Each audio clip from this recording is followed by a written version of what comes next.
Hi students, civil tips PSCയിലേക്ക് സ്വാഗതം. ഇവിടെ നമ്മളിന്ന് എസ്റ്റിമേഷനിലെ ക്വാണ്ടിറ്റി കാൽക്കുലേഷനാണ് നോക്കുന്നത്.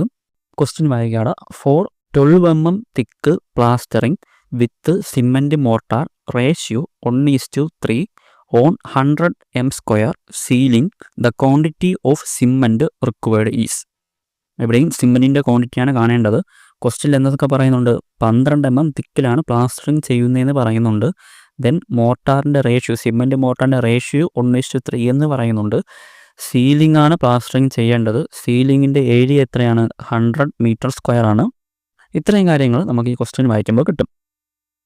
ഓക്കെ, ഇവിടെ ഞാൻ പറഞ്ഞു നിങ്ങൾ സ്റ്റാൻഡേർഡ്, നമ്മൾ എസ്റ്റിമേഷൻ്റെ തന്നെ സ്റ്റാൻഡേർഡ് യൂണിറ്റിൻ്റെ കഴിഞ്ഞ വീഡിയോ കണ്ടിട്ടുള്ളവർക്ക് ഇതിൻ്റെ വാല്യൂസൊക്കെ നമുക്കറിയാം, ഓർമ്മ വന്ന് കാണും. ആ വീഡിയോ കണ്ടവർക്ക് വാല്യൂസൊക്കെ ഓർമ്മ വന്ന് കാണും. അപ്പോൾ നമുക്ക് ഈ ഒരു ക്വസ്റ്റ്യൻ വായിക്കുമ്പോൾ നമുക്ക് എന്തോന്നൊക്കെ വാല്യൂ നമുക്ക് ഓർമ്മ വരുവാടാ, അതൊന്ന് നിങ്ങളൊന്ന് ഓർമ്മിച്ച് നോക്കിയേ. ഏതൊക്കെ വാല്യൂസ് നമുക്ക് ഓർമ്മ വരും? ഏതൊക്കെ വാല്യൂസാണ് നമുക്കിവിടെ ഓർമ്മ വരേണ്ടത്? 12 mm തിക്നെസ് വരുമ്പോൾ, 12 mm തിക്നെസ്സിലാണ് നമ്മൾ പ്ലാസ്റ്ററിങ് ചെയ്യുമ്പോൾ അതിൽ വോളിയം നമുക്കറിയണം. അതായത് ഫൈൻ അഗ്രിഗേറ്റിൻ്റെ, ആ സിമെൻറ്റ് മോർട്ടാറിൻ്റെ ഫൈൻ അഗ്രിഗേറ്റിൻ്റെ വോളിയം നമുക്കറിയണം. അതായത് നമ്മൾ സ്റ്റാൻഡേർഡ് യൂണിറ്റ് പഠിച്ചു. പ്ലാസ്റ്ററിങ്ങിൻ്റെ സ്റ്റാൻഡേർഡ് യൂണിറ്റ് എത്രയാണ്? 10 m² ആണ്. ഒരു യൂണിറ്റ് എന്ന് പറയുന്നത്, പ്ലാസ്റ്ററിങ്ങിൽ ഒരു യൂണിറ്റ് എന്ന് പറയുന്നത് എത്ര ആണ്? 10 m² ആണ്. മെഷറിംഗ് യൂണിറ്റോ, മെഷറിംഗ് യൂണിറ്റ് m² ആണ്. പ്ലാസ്റ്ററിങ്ങിൻ്റെ സ്റ്റാൻഡേർഡ് യൂണിറ്റ് ഏതാണ്? 10 m² ആണ്. ഓക്കെ, 10 m² ആണ്. ആ ഒരു കാര്യം ഓർമ്മിക്കണം. അതുപോലെ തന്നെ 12 mm തിക്നെസ്സിന് നമ്മൾ വോളിയം പഠിച്ചു, അതായത് ഫൈൻ അഗ്രിഗേറ്റിൻ്റെ വോളിയം പഠിച്ചു. ഏതൊക്കെയാണ് അതൊന്ന് ഓർമ്മിച്ച് നോക്കിയേ. 12 mm തിക്നെസ് ആണെങ്കിൽ ഫൈൻ അഗ്രിഗേറ്റിൻ്റെ വോളിയം എന്ന് പറയുന്നത്, അതായത് ഒരു യൂണിറ്റ് പ്ലാസ്റ്ററിങ് ചെയ്യാൻ 12 mm തിക്നെസ്സിലാണെങ്കിൽ ഫൈൻ അഗ്രിഗേറ്റിൻ്റെ വോളിയം എത്രയാണ്? 0.15 m³ ആണ്. ഇനി 15 mm ആണെങ്കിലോ 0.165 m³ ആണ്. ഇനി 9 mm തിക്നെസ്സിലാണ് ചെയ്യുന്നതെങ്കിൽ എത്രയാണ് ഫൈൻ അഗ്രിഗേറ്റിൻ്റെ വോളിയം? 0.09 m³ ആണ്. ആ വാല്യൂ ഓർമ്മ വരണം. അതോടൊപ്പം തന്നെ വേറൊരു കാര്യം കൂടെ നമ്മൾ പഠിച്ചു. ഏതാണ്?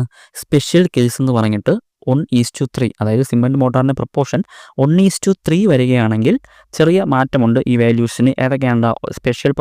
സ്പെഷ്യൽ കേസ് എന്ന് പറഞ്ഞിട്ട് നമ്മൾ വീഡിയോ ക്ലാസ്സിൽ പറഞ്ഞതാണ്. സിമെൻറ്റ് മോർട്ടാറിൻ്റെ റേഷ്യോ 1:3 വരികയാണെങ്കിൽ 12 mm തിക്നെസ്സിന് വോളിയം എത്രയാണ്? 0.14 m³ ആണ്. 15 mm ആണെങ്കിലോ 0.15 m³ ആണ്. ഓക്കെ, അപ്പോൾ നമ്മളിവിടെ ഏത് വാല്യൂസ് എടുക്കും? ഇവിടെ ക്വസ്റ്റ്യനിൽ നമുക്ക് പറയുന്നുണ്ട് റേഷ്യോ എത്രയാണ്? 1:3 ആണ്. സോ നമ്മൾ ഏത് വാല്യൂ എടുക്കണം? അതേപോലെ തന്നെ 12 mm തിക്നെസ് പറയുന്നുണ്ട്. അപ്പോൾ നമ്മൾ ഏത് വാല്യൂ എടുക്കും? 0.14 എന്ന വാല്യൂ എടുക്കും. ഓക്കെ, സ്പെഷ്യൽ കേസ് 1:3 നമ്മൾ 12 mm തിക്നെസ്സിലാണ് നമ്മൾ പ്ലാസ്റ്ററിങ് ചെയ്യുന്നതെങ്കിൽ ഒരു യൂണിറ്റ് പ്ലാസ്റ്ററിങ് ചെയ്യാൻ ആവശ്യമായ ഫൈൻ അഗ്രിഗേറ്റിൻ്റെ വോളിയം എന്ന് പറയുന്നത് എത്രയാണടാ? 0.14 m³ ആണ്. ആ വാല്യൂ ആണ് നമ്മൾ ഇവിടെ എടുക്കേണ്ടത്. ഓക്കെ, അപ്പോൾ ഞാൻ എഴുതുന്നു ഇവിടെ 12 mm തിക്ക്. ഓക്കെ, 12 mm തിക്നെസ്, റേഷ്യോ എത്രയാണ്? 1:3 ആണ്. ഇങ്ങനെ നിങ്ങൾക്ക് റേഷ്യോ 1:3 എന്ന് തന്നിട്ടില്ല എങ്കിൽ നമുക്ക് ഏത് വാല്യൂ എടുക്കാം? മുകളിൽ നമ്മൾ നേരത്തെ പറഞ്ഞ 0.15 അല്ലെങ്കിൽ 15 mm ആണെങ്കിൽ 0.165 അതെടുക്കാം. റേഷ്യോ 1:3 എന്ന് തന്നിട്ടുണ്ടെങ്കിൽ ഈ വാല്യൂ ആണ് എടുക്കേണ്ടത്. ഓക്കെ, അത് 12 mm തിക്നെസ് ആണെങ്കിൽ ആ വാല്യൂ എത്രയാണടാ? 0.14 m³ ആണ്. ഓക്കെ, 0.14 m³ ആണ്. ഇനി 1:3 റേഷ്യോയിൽ തന്നെ 15 mm ആണെങ്കിൽ ഏതാണ് വാല്യൂ? 0.15 ആണ്. 0.15 m³ ആണ്. ഓക്കെ, അപ്പോൾ നമുക്ക് ഈ ഒരു പ്രോബ്ലം ചെയ്യാൻ ആദ്യത്തെ ആവശ്യമായ വാല്യൂ എന്ന് പറയുന്നത് ഇതാണ്. 12 mm തിക്നെസ്സിൽ റേഷ്യോ 1:3 ഒരു യൂണിറ്റ് പ്ലാസ്റ്ററിങ് ആണ് കേട്ടോ. ആ ഒരു കാര്യം ഓർമ്മിക്കണം. ഒരു യൂണിറ്റ് പ്ലാസ്റ്ററിങ് ആണ്. ഒരു യൂണിറ്റ് പ്ലാസ്റ്ററിങ് എന്ന് പറയുന്നത് എത്രയാണ്? 10 m² ആണ്. ആ ഒരു കാര്യവും ഇവിടെ ഓർമ്മിച്ചെടുക്കണം. ഓക്കെ, ഒരു യൂണിറ്റ് പ്ലാസ്റ്ററിങ് ആണ്. ഒരു യൂണിറ്റ് പ്ലാസ്റ്ററിങ് എന്ന് പറയുന്നത് 10 m² ആണ്. അതിൻ്റെ വാല്യൂ ആണ്, അതിൻ്റെ ഫൈൻ അഗ്രിഗേറ്റിൻ്റെ വോളിയമാണ് എത്ര? 0.14 m³. ഓക്കെ, അപ്പോൾ നമുക്കിനി പ്രോബ്ലത്തിലോട്ട് വരാം. നമുക്കിവിടെ 0.14 m³ എന്ന് അറിയാം. ആ വാല്യൂ നമുക്കറിയാം. അപ്പോൾ എന്ത് ചെയ്യുന്നു? നമ്മൾ നേരത്തെ പറഞ്ഞതുപോലെ തന്നെ ഇതിൽ റേഷ്യോ 1:3 ആണ്. സോ ഒരു പാർട്ട് സിമെൻറ്റ്. ഓക്കെ, ഒരു പാർട്ട് സിമെൻറ്റ്, ദെൻ ഇതുപോലത്തെ 3 പാർട്ട് ചേരുമ്പോഴാണ് 3 പാർട്ട് എന്താകുന്നത്, ഫൈൻ അഗ്രിഗേറ്റ് ആകുന്നത്. So 3 part. Okay, 3 part. ഇത് ഇത്രയും 3 പാർട്ട് ഫൈൻ അഗ്രിഗേറ്റ് ആണ്. ഇതേതാണ്, 1 പാർട്ട് സിമൻ്റ് ആണ്. സോ നമ്മൾ നേരത്തെ പറഞ്ഞതുപോലെ തന്നെ 3 പാർട്ട് ഫൈൻ അഗ്രിഗേറ്റിൻ്റെ വോളിയമാണ് എത്ര, 0.14 മീറ്റർ ക്യൂബ് എന്ന് പറയുന്നത്. സോ അതിൽ നിന്ന് നമുക്ക് ഒരു പാർട്ട് കണ്ടുപിടിക്കാൻ എന്ത് ചെയ്യണോടാ, 0.14 ഡിവൈഡ് ബൈ 3 ചെയ്യുന്നു. ദെൻ നമുക്ക് ഏതിൻ്റെതാണ് കണ്ടുപിടിക്കേണ്ടത്, സിമൻറ്റിൻ്റെതാണ് കണ്ടുപിടിക്കേണ്ടത്. അതോടൊപ്പം അടുത്ത ഒരു കാര്യം നിങ്ങൾ ഓർമ്മിക്കണം. ഞാൻ പറഞ്ഞു നേരത്തെ ഒരു യൂണിറ്റ് പ്ലാസ്റ്ററിംഗ് എന്ന് പറയുന്നത് എത്രയാണ്, 10 മീറ്റർ സ്ക്വയർ എന്ന് പറഞ്ഞു. ഓക്കെ, 10 മീറ്റർ സ്ക്വയർ എന്ന് പറഞ്ഞു. ഇവിടെ ക്വസ്റ്റ്യനിൽ നമുക്ക് 100 മീറ്റർ സ്ക്വയർ എന്ന് പറഞ്ഞാണ് ചോദിച്ചിരിക്കുന്നത്. 100 മീറ്റർ സ്ക്വയർ സീലിങ്ങിന് ചെയ്യാനാണ് പറഞ്ഞിരിക്കുന്നത്. സോ നമ്മളിവിടെ എന്ത് ചെയ്യുന്നു, ഇൻറ്റു 10 ചെയ്യണം. അത് കുറച്ച് ഡീറ്റെയിൽ ആയിട്ട് പറഞ്ഞു തന്നാലടാ, ഇങ്ങനെ ഞാൻ പറഞ്ഞുതരാം. ആദ്യം നിങ്ങൾ ഈ ഒരു കാര്യം വിട്ടേക്കുക. ഓക്കെ, ഇത്രയും കാര്യങ്ങൾ നിങ്ങൾ വിട്ടേക്കുക. ഇനി പറയുന്നതൊന്ന് ശ്രദ്ധിക്കുക. ഈ ഒരു വാല്യൂ ഓർത്ത് വെച്ചിരിക്കുക. അതായത് 10 മീറ്റർ ക്യൂബിന് 10 മീറ്റർ സ്ക്വയറിന് 10 മീറ്റർ സ്ക്വയറിൻ്റെ വോളിയമാണ് എത്ര, 0.14. ഓക്കെ, അതായത് 10 മീറ്റർ സ്ക്വയർ എന്ന് പറയുന്നതാണ് ഒരു യൂണിറ്റ്. ആ ഒരു യൂണിറ്റ് പ്ലാസ്റ്ററിങ്ങിന് ആവശ്യമായ ഫൈൻ അഗ്രിഗേറ്റിൻ്റെ വോളിയം എന്ന് പറയുന്നത് 0.14 ആണ്. ഇവിടെ നമുക്ക് 100 മീറ്റർ സ്ക്വയറിനാണ് കണ്ടുപിടിക്കേണ്ടത്. ഓക്കെ, 100 മീറ്റർ സ്ക്വയറിനാണ് കണ്ടുപിടിക്കേണ്ടത്. സോ 100 മീറ്റർ സ്ക്വയറിന് നമ്മൾ ആദ്യമേ ഈ ഒരു സ്റ്റെപ്പ്, ഇപ്പം ഞാൻ എഴുതിയ സ്റ്റെപ്പ് നിങ്ങൾ ആദ്യമേ കണ്ടുപിടിച്ച് വെച്ചിരുന്നാൽ നിങ്ങൾക്ക് എളുപ്പമായിരിക്കും. 100 മീറ്റർ സ്ക്വയറിന് എത്ര ആയിരിക്കും ഇവിടെ, 10 മീറ്റർ സ്ക്വയറിന് 0.14 ആണ്. അതായത് 10 മീറ്റർ സ്ക്വയർ പ്ലാസ്റ്ററിങ് ചെയ്യാനായിട്ട് ഫൈൻ അഗ്രിഗേറ്റിൻ്റെ വോളിയം എന്ന് പറയുന്നത് 0.14 ആണ്. അപ്പോൾ 100 മീറ്റർ സ്ക്വയറിൻ്റെ എങ്ങനെ കണ്ടുപിടിക്കും, 100 മീറ്റർ സ്ക്വയറിൻ്റെ കാണാനായിട്ട് നമുക്കിവിടെ നമ്മൾ പഴയ കണക്ക് ചെയ്യുമ്പോൾ തന്നെയാണ് ഈ 100 ഇൻറ്റു 0.14 ഡിവൈഡഡ് ബൈ 10. ഓക്കെ, നമുക്കിവിടെ ചെയ്യുമ്പോൾ എത്ര കിട്ടും, 1.4 എന്ന് കിട്ടും. ഈ ഒരു ഇത്രയും ഞാൻ ഇപ്പോൾ എഴുതിയത് നിങ്ങൾ ആദ്യം കണ്ടുപിടിച്ച് വെച്ചിരുന്നാൽ നിങ്ങൾക്ക് കുറച്ച് എളുപ്പമായിരിക്കും. അല്ലെങ്കിൽ നിങ്ങൾക്ക് ഇവിടെ ഈ 10 എന്നുള്ളത് കൺഫ്യൂഷൻ വരും. അതുകൊണ്ടാണ് ഞാൻ ഈ ഒരു കാര്യം പറഞ്ഞത്. ഓക്കെ, അപ്പോൾ ഒന്നുകൂടെ പറയുന്നതാ, നമുക്ക് 12 mm തിക്നെസ്സിൽ 1:3 ആണ് ഇവിടുത്തെ റേഷ്യോ. ആ 1:3 റേഷ്യോ വെച്ചിട്ട് ഒരു യൂണിറ്റ് പ്ലാസ്റ്ററിങ്ങിന് നമ്മൾ ഫൈൻ അഗ്രിഗേറ്റിൻ്റെ വോളിയം എത്രയാണ്, 0.14 ആണ്. ഒരു യൂണിറ്റ് എന്ന് പറയുന്നത് എത്രയാണ്, 10 m സ്ക്വയർ ആണ്. ഓക്കെ, ഒരു യൂണിറ്റ് എന്ന് പറയുന്നത് 10 m സ്ക്വയർ ആണ് പ്ലാസ്റ്ററിങ്ങിൻ്റെ കണ്ടീഷനിൽ. ആ 10 m സ്ക്വയറിനാണ് എത്ര പറയുന്നത്, 0.14 എന്ന് പറയുന്നത്. സോ നമുക്കിവിടെ ക്വസ്റ്റ്യനിൽ 100 മീറ്റർ സ്ക്വയർ ആണ് പ്ലാസ്റ്ററിങ്ങിൻ്റെ ചെയ്യേണ്ടത്. സീലിങ്ങിൽ 100 മീറ്റർ സ്ക്വയർ ഏരിയയിലാണ് പ്ലാസ്റ്ററിങ് ചെയ്യേണ്ടത്. സോ നമ്മൾ 100 മീറ്റർ സ്ക്വയറിന് എത്ര വോളിയം എന്ന് നമ്മൾ ആദ്യം കണ്ടുപിടിക്കുന്നു. അത് നമുക്ക് എത്ര കിട്ടി, 1.4 കിട്ടി. ഇനി വേറെ ഒന്നുമില്ല, ഇനി നമുക്ക് ഡയറക്റ്റ് അങ്ങ് ചെയ്യാം. അതായത് നമ്മൾ നേരത്തെ പറഞ്ഞതുപോലെ 1.4 ഡിവൈഡഡ് ബൈ 3 ചെയ്യുന്നു, ഇൻറ്റു 1 ചെയ്ത് കഴിഞ്ഞാൽ നിങ്ങൾക്കവിടെ ആൻസറായി. ഓക്കെ, ഇവിടെ നമുക്കിപ്പോൾ ഒരു 0.46 എന്ന് ആൻസർ കിട്ടും ഇത് ചെയ്ത് കഴിഞ്ഞാൽ. ഓക്കെ, ഇനി നമ്മൾ നേരത്തെ പറഞ്ഞതുപോലെ തന്നെ നമുക്ക് കിലോഗ്രാമിലാണ് കാണേണ്ടതെങ്കിൽ നമുക്ക് ഈ കിട്ടുന്ന ആൻസറിനെ ഇവിടെ കിട്ടിയ ഈ 0.46നെ ഇൻറ്റു 1440 കൊണ്ട് ഇൻറ്റു ചെയ്യുമ്പോൾ എത്ര കിലോഗ്രാമിൽ നിന്ന് കിട്ടി. ഇനി അതിനെ ഡിവൈഡഡ് ബൈ 50 ചെയ്യുമ്പോൾ നമ്പർ ഓഫ് ബാഗും നമുക്ക് കിട്ടി. ഓക്കെ, അപ്പോൾ ഒന്നുകൂടെ പറയുന്നതാ, ഇവിടെ ക്വസ്റ്റ്യൻ എന്താണ്, 12 mm തിക്ക് പ്ലാസ്റ്ററിങ്ങിന് ചെയ്യാൻ വേണ്ടിയിട്ട് റേഷ്യോ പറയുന്നത് 1:3 ആണ്. 100 m സ്ക്വയർ സീലിങ്ങിൻ്റെ ഏരിയ എന്ന് പറയുന്നത് 100 m സ്ക്വയർ ആണ്. അതിന് വേണ്ടിയിട്ട് ആവശ്യമായ സിമൻറ്റിൻ്റെ ക്വാണ്ടിറ്റിയാണ് നമ്മൾ കണ്ടുപിടിക്കേണ്ടത്. ആദ്യം നമ്മൾ എന്ത് ചെയ്യുന്നു, ആദ്യം നമുക്ക് അറിയാവുന്ന വാല്യൂസ് ഏതൊക്കെയെന്ന് നമ്മൾ ഓർമ്മിച്ചെടുക്കണം. അതായത് ഈ ഒരു പ്രോബ്ലം ചെയ്യേണ്ടത് നമുക്ക് ഏതൊക്കെ വാല്യൂസ് നമുക്ക് പഠിച്ചിട്ടുണ്ട് നേരത്തെ. 12 mm തിക്നെസ് പ്ലാസ്റ്ററിങ് ചെയ്യാൻ വേണ്ടിയിട്ട് ഒരു യൂണിറ്റ് ഏരിയയിൽ, ഓക്കെ, ഒരു യൂണിറ്റ് പ്ലാസ്റ്ററിങ് ചെയ്യാൻ വേണ്ടിയിട്ട് 12 mm തിക്നെസ്സിൽ നമുക്ക് 0.14 ആണ് ഫൈൻ അഗ്രിഗേറ്റിൻ്റെ വോളിയം. ഓക്കെ, അതായത് ഒരു യൂണിറ്റ് പ്ലാസ്റ്ററിങ് ചെയ്യാൻ 12 mm തിക്നെസ്സിൽ ഒരു യൂണിറ്റ് പ്ലാസ്റ്ററിങ് ചെയ്യാൻ ഫൈൻ അഗ്രിഗേറ്റിൻ്റെ വോളിയം എന്ന് പറയുന്നത് എത്രയാണ്, 0.14 മീറ്റർ ക്യൂബാണ്. അത് ഈ റേഷ്യോ ഇവിടെ കണക്കാക്കണം. 1:3 എന്ന റേഷ്യോ കൺസിഡർ ചെയ്യുമ്പോഴാണ് ഈ വാല്യൂ വരുന്നത്. ഓക്കെ, ദെൻ ആ റേഷ്യോ വെച്ചിട്ട് നമ്മൾ ഇവിടെ ക്വസ്റ്റ്യനിൽ എത്രയാണ് പറയുന്നത്, 100 മീറ്റർ സ്ക്വയർ എന്നാണ് പറയുന്നത് ഏരിയ. ഓക്കെ, ഈ 100 മീറ്റർ സ്ക്വയറിന് എത്ര വോളിയം എന്ന് നമ്മൾ കണ്ടുപിടിക്കുന്നു. അത് 1.4 കിട്ടുന്നു. ദെൻ ആ 1.4 വെച്ചിട്ട് നമ്മൾ എന്ത് ചെയ്യുന്നു, 1.4നെ 3 കൊണ്ട് ഡിവൈഡ് ചെയ്യുമ്പോൾ നമുക്ക് ഒരു പാർട്ട് കിട്ടി. അതായത് ഇവിടുത്തെ റേഷ്യോ എത്രയാണ്?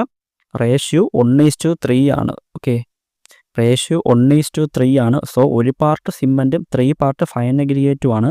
ആ 3 പാർട്ട് 100 m² പ്ലാസ്റ്ററിങ് ചെയ്യാൻ ആവശ്യമായ ഫൈൻ അഗ്രിഗേറ്റിൻ്റെ വോളിയം എന്ന് പറയുന്നത് എത്രയാണെന്ന് നമ്മൾ കണ്ടുപിടിച്ചു? 1.4 എന്ന് കണ്ടുപിടിച്ചു. ആ 1.4 എന്ന് പറയുന്നത് 3 പാർട്ട് ഫൈൻ അഗ്രിഗേറ്റ് ആണല്ലേ. റേഷ്യോ കൺസിഡർ ചെയ്യുമ്പോൾ 3 പാർട്ട് ഫൈൻ അഗ്രിഗേറ്റിൻ്റെ വോളിയമാണ് 1.4 എന്ന് പറയുന്നത്.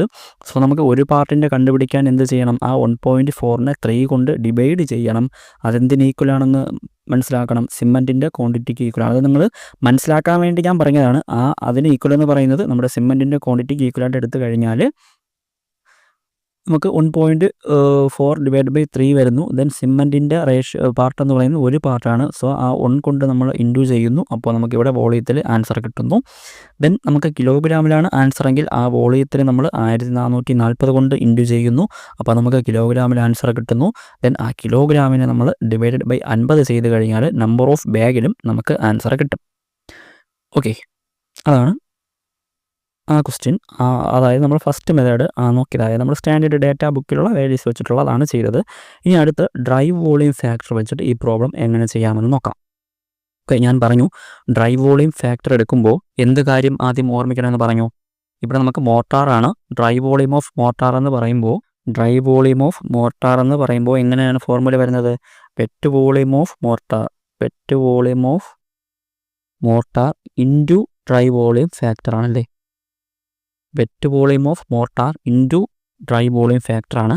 നമുക്ക് ഈ കേസിൽ ഞാൻ ക്വസ്റ്റ്യനിൽ പറഞ്ഞിട്ടുണ്ട് 100 m² നമുക്ക് സീലിംഗ് ചെയ്യേണ്ടത്. 100 m² സീലിങ്ങിലാണ് നമുക്ക് പ്ലാസ്റ്ററിങ് ചെയ്യേണ്ടത്. ഇവിടുത്തെ വെറ്റ് വോളിയം ഓഫ് മോട്ടാർ എത്രയാണെന്ന് നമുക്കറിയാമോ? ഒന്ന് ആലോചിച്ച് നോക്കിയേ. വെറ്റ് വോളിയം ഓഫ് മോട്ടാർ എത്രയാണടാ? ക്വസ്റ്റ്യനിൽ പറയുന്നുണ്ടോ അങ്ങനെ? ഇല്ല. നമ്മൾ വാല്യൂസ് പഠിച്ചിട്ടുണ്ടോ? ഇല്ല. സോ എന്ത് ചെയ്യണം? നമ്മളത് കണ്ടുപിടിക്കണം. അതെങ്ങനെ കണ്ടുപിടിക്കും? വെറ്റ് വോളിയം ഓഫ് മോട്ടാർ എന്ന് പറയുന്നത് ക്വസ്റ്റ്യനിൽ നമുക്ക് ഏരിയ തന്നിട്ടുണ്ട് അല്ലേ. 100 m² എന്ന് ഏരിയ തന്നിട്ടുണ്ട്.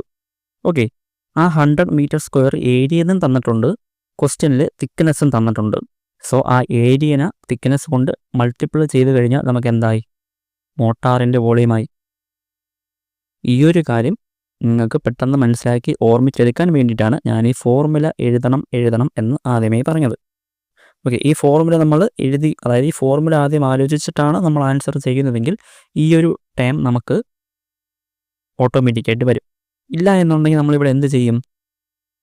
ഒന്നേ നമ്മൾ 1.33 മാത്രം കൊണ്ട് നമ്മൾ ഇൻഡ്യൂ ചെയ്ത് അങ്ങ് പോവും. അപ്പോൾ ആൻസർ തെറ്റും. ഓക്കെ, ഈ ഒരു ഫാക്ടർ കൂടെ അറിഞ്ഞിരിക്കണം. അതിനാണ് ഞാൻ ഈ ഫോർമുല നിങ്ങൾ ആദ്യം ഓർമ്മിച്ചെടുക്കണം എന്ന് പറഞ്ഞത്. ഓക്കെ, നമുക്ക് പ്രോബ്ലത്തിലോട്ട് വരാം. അപ്പോൾ ഡ്രൈ വോളിയം ഓഫ് മോട്ടാർ എന്ന് പറയുന്നത് wet volume of mortar into dry volume ഫാക്ടറാണ്. നമുക്കിവിടെ വെറ്റ് വോളിയം ഓഫ് മോട്ടാർ ഡയറക്റ്റായിട്ട് ക്വസ്റ്റ്യനിൽ തന്നിട്ടില്ല. സോ അത് കണ്ടുപിടിക്കാനുള്ള ഹിൻഡ് ക്വസ്റ്റ്യനിൽ തന്നെയുണ്ട്. ഏരിയ ഇൻറ്റു തിക്നെസ് ചെയ്യുമ്പോൾ നമുക്ക് ആ മോട്ടാറിൻ്റെ എന്തോന്നായി? വോളിയമായി. സോ അതാദ്യം ചെയ്യുക. 100 m² ആണ്. തിക്നെസ് എത്രയാണ്? തിക്നെസ് 12 mm ആണ്. അതിനെ നമ്മൾ മീറ്ററിലോട്ടാക്കുമ്പോൾ എങ്ങനെ വരും? 0.012 എന്ന് വരും. അത് നമുക്കൊരു ആൻസറായി. ഓക്കെ, ഇനി ഇവിടെ കിട്ടുന്ന ഈ ആൻസറിനെയാണ് നമ്മൾ എന്ത് ചെയ്യേണ്ടത്? ഡ്രൈ വോളിയം ഫാക്ടറായ 1.33 കൊണ്ട് ഇൻഡ്യൂ ചെയ്യേണ്ടത്. അതായത് ഫുള്ള് ഒറ്റ സ്റ്റെപ്പായിട്ട് എഴുതുകയാണെങ്കിൽ ഇങ്ങനെ വരുവാടാ. ഓക്കെ, ഒറ്റ സ്റ്റെപ്പ് എഴുതി കഴിഞ്ഞാൽ ഞാൻ പറഞ്ഞു നമുക്ക് വെറ്റ് വോളിയം ഓഫ് മോട്ടാർ കണ്ടുപിടിക്കാൻ എന്ത് ചെയ്യണം? ഏരിയ നമുക്ക് ക്വസ്റ്റ്യൻ തന്നിട്ടുണ്ട്, 100 എന്ന് തന്നിട്ടുണ്ട്. ദെൻ തിക്നെസ്സും ക്വസ്റ്റ്യന് തന്നിട്ടുണ്ട്, 12 mm എന്ന് തന്നിട്ടുണ്ട്. ആ 12 mm മീറ്റർ ആക്കുമ്പോൾ എങ്ങനെ വരും? 0.012 എന്ന് വരുന്നു. സോ ഇത്രയും ചെയ്യുമ്പോൾ നമുക്ക് വെറ്റ് വോളിയം ഓഫ് മോട്ടാർ കിട്ടി. ദെൻ അടുത്തെന്ത് ചെയ്യണം? Into dry volume factor. മോട്ടാറിൻ്റെ ഡ്രൈ വോളിയം ഫാക്ടർ എത്രയാണ്? 1.33. ദെൻ ഇൻറ്റു നമുക്കിവിടെ റേഷ്യോ അറിയാം. റേഷ്യോ എത്രയാണ്? 1:3 ആണ്. സോ സിമെൻറ്റിൻ്റെ ക്വാണ്ടിറ്റിയാണ് കണ്ടുപിടിക്കേണ്ടത്. സോ 1 മുകളിൽ വരുന്നു. ദെൻ 1 + 3 4 ഡിനോമിനേറ്ററിൽ വരും. ഇത്രയും ചെയ്യുമ്പോൾ നമുക്ക് എന്ത് കിട്ടി? വോളിയം കിട്ടി. സിമൻറ്റിൻ്റെ വോളിയം കിട്ടി. ഇനി നേരത്തെ പറഞ്ഞതുപോലെ തന്നെ ആ വോളിയത്തിന് അവിടെ കിട്ടുന്ന ആൻസറിനെ ഇൻറ്റു 1440 ചെയ്ത് കഴിഞ്ഞാൽ നമുക്ക് എന്ത് കിട്ടുമോടാ? കിലോഗ്രാമിൽ കിട്ടുന്നു. ദെൻ അവിടെ കിട്ടുന്ന കിലോഗ്രാമിൽ കിട്ടുന്ന ആൻസറിനെ നമ്മൾ ഡിവൈഡഡ് ബൈ 50 ചെയ്ത് കഴിഞ്ഞാൽ നമുക്ക് നമ്പർ ഓഫ് ബാഗും കിട്ടും. ഓക്കെ, ഈ ഒരു കാര്യം നിങ്ങൾ ഓർമ്മിക്കണം. ഇവിടെ ഈ വെറ്റ് വോളിയം ഓഫ് മോട്ടാർ എടുക്കുന്ന കാര്യം മറന്നു പോകരുത്. അത് ഈ രീതിയിലാണ് എടുക്കേണ്ടത്. അല്ലെങ്കിൽ നിങ്ങൾ എന്ത് ചെയ്യുമായിരുന്നു? ഡയറക്റ്റായിട്ട് 1.33 നിങ്ങൾ ചിലവർ ഇത്രയും ഭാഗം മാത്രം എഴുതുമായിരുന്നു. ഓക്കെ, അതായത് 1.33 ഇൻറ്റു 1/4 എന്ന ടൈം മാത്രം എഴുതി ചെയ്യുമായിരുന്നു. അങ്ങനെ ചെയ്ത് കഴിഞ്ഞാൽ ആൻസർ തെറ്റാണ്. കറക്റ്റായിട്ട് ചെയ്യേണ്ടത് എങ്ങനെയാണ്? വെറ്റ് ഡ്രൈ വോളിയം ഫാക്ടർ എടുത്തിട്ടാണ് ചെയ്യുന്നതെങ്കിൽ ഈ ഒരു ഫോർമുല ആദ്യം വരണം. Wet volume of mortar into dry volume ഫാക്ടറാണ്. സോ നമുക്ക് ക്വസ്റ്റ്യനിൽ വെറ്റ് വോളിയം ഓഫ് മോർട്ടാർ ഡയറക്റ്റായിട്ട് തന്നിട്ടില്ല. പക്ഷേ അതിലോട്ട് എത്താനുള്ള വഴി ക്വസ്റ്റ്യനിൽ തന്നെയുണ്ട്. അത് ഏതൊക്കെയാണ്? സീലിംഗിൽ പ്ലാസ്റ്ററിങ് ചെയ്യേണ്ട ഏരിയ 100 മീറ്റർ സ്ക്വയറിന് തന്നിട്ടുണ്ട്. അതോടൊപ്പം പ്ലാസ്റ്ററിങ്ങിൻ്റെ തിക്നെസ്സും 12 mm ആണെന്ന് തന്നിട്ടുണ്ട്. സോ ആ ഏരിയനെ തിക്നെസ് കൊണ്ട് ഇൻറ്റു ചെയ്യുമ്പോൾ നമുക്ക് ആ വോളിയം കിട്ടുന്നു. അതാണ് wet volume of mortar. So നമ്മൾ പഴയത് ചെയ്യുമ്പോൾ തന്നെ ആ ഒരു വാല്യൂ കിട്ടിക്കഴിഞ്ഞാൽ അതിനെ ഡ്രൈ വോളിയം ഫാക്ടർ കൊണ്ട് ഇൻറ്റു ചെയ്യുന്നു. മോട്ടാറിൻ്റെ ഡ്രൈ വോളിയം ഫാക്ടർ എന്ന് പറയുന്നത് എത്രയാണ്? 1.33 ആണ്. ദെൻ ഇൻറ്റു സിമൻറ്റിൻ്റെ റേഷ്യോ, സിമൻറ്റ് ഒരു പാർട്ടാണുള്ളത്. സോ 1 മുകളിൽ വരുന്നു. ദെൻ 1+3 4 ഡിനോമിനേറ്ററിൽ വരുന്നു. അപ്പോൾ നമുക്ക് വോളിയത്തിൽ ആൻസർ കിട്ടുന്നു. ആ വോളിയത്തിന് സിമൻറ്റിൻ്റെ ഡെൻസിറ്റി ആയ 1440 കൊണ്ട് ഇൻറ്റു ചെയ്യുമ്പോൾ കിലോഗ്രാമിൽ കിട്ടുന്നു. ആ കിലോഗ്രാമിനെ നമ്മൾ ഒരു ബാഗ് സിമൻറ്റിൻ്റെ വെയിറ്റ് ആയ 50 കൊണ്ട് ഡിവൈഡ് ചെയ്യുമ്പോൾ നമ്പർ ഓഫ് ബാഗിലും നമുക്ക് ആൻസർ കിട്ടുന്നു. ഓക്കെ, അപ്പോൾ ഇത്രയാണ് ഇന്നത്തെ ക്ലാസ്. അപ്പോൾ എന്തെങ്കിലും ഡൗട്ട് ഉണ്ടെങ്കിൽ നിങ്ങൾ കമൻറ്റായിട്ട് അറിയിച്ചു കഴിഞ്ഞാൽ ഞാൻ റിപ്ലൈ തരുന്നതായിരിക്കും. അതോടൊപ്പം വീഡിയോ ഇഷ്ടമായാൽ ഉറപ്പായിട്ടും ലൈക്ക് ചെയ്യണം. അതോടൊപ്പം നമ്മുടെ ചാനൽ ഒന്ന് സബ്സ്ക്രൈബ് ചെയ്യുക. എല്ലാവരും നല്ല രീതിയിൽ പഠിക്കണം. Thank you.